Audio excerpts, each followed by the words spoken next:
Hello, good evening po. Hello guys. God bless po sa inyo. Ngayon po ay nag-video po ako at ito pong isdang galunggong na malalaki ay pinagputol-putol ko.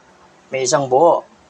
At lulutuin po natin sa toyo, alamansi at sa kamatis, sili, sibuyas, bawang at luya. Lulutuin po natin.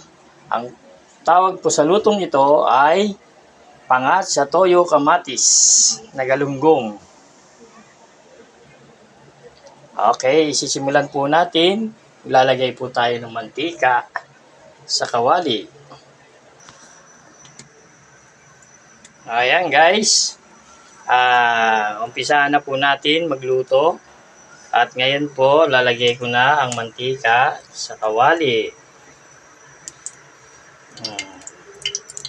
Konti lang hong mantika. Yung sakto lang na kaya po ninyong ilagay. Ngayon lang po tayo magbibideo ng pagluluto. Mukhang masarap itong lulutuin ko talaga. Tapos, lalagay na po natin ang bawang at sibuyas.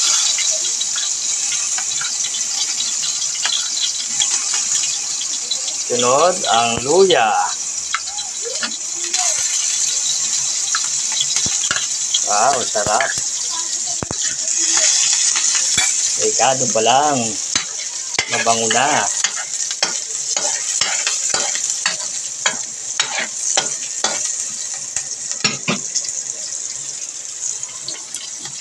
Sunod na ilalagay natin ay kamatis at sili.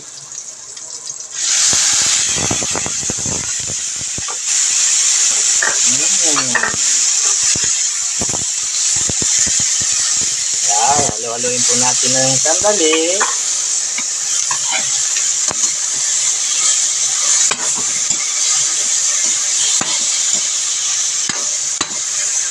Next, ilalagay natin ay soy sauce, toyo in Tagalog. Ang ngalan ng soy sauce na to ay Silver Swan. Ano?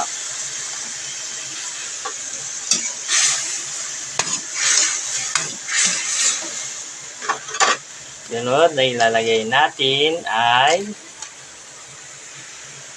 isda. Hindi. Tubig. Lagyan natin ng tubig. Ito na. Lagyan na natin ng 2 cup na tubig.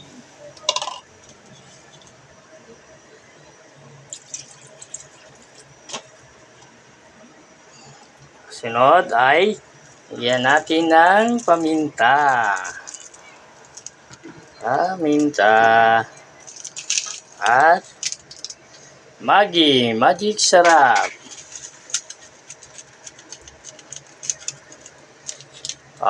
Konti lang.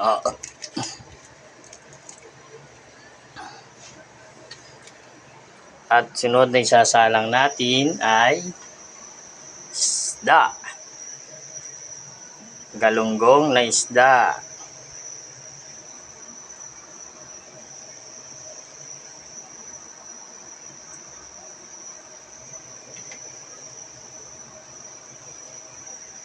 Mukhang masarap ang lutong ito.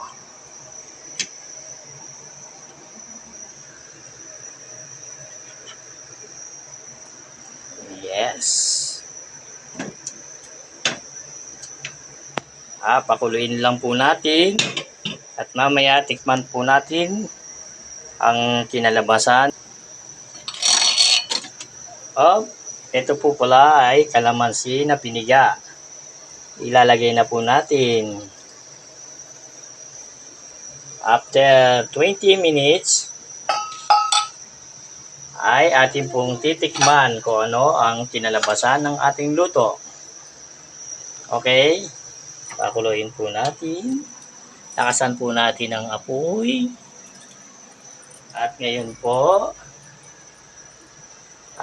hintayin po natin maluto ng 15 minutes or 20 minutes.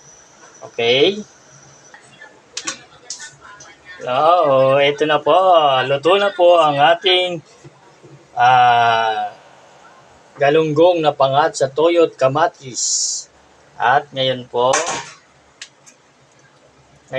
ay sumandok na po ako at ipapatikim ko sa aking kaibigan. Wait lang po at ngayon po ay dadaling ko sa aking kaibigan itong luto ko. At malalaan po natin kung masarap at tatanungin po natin siya. Wait.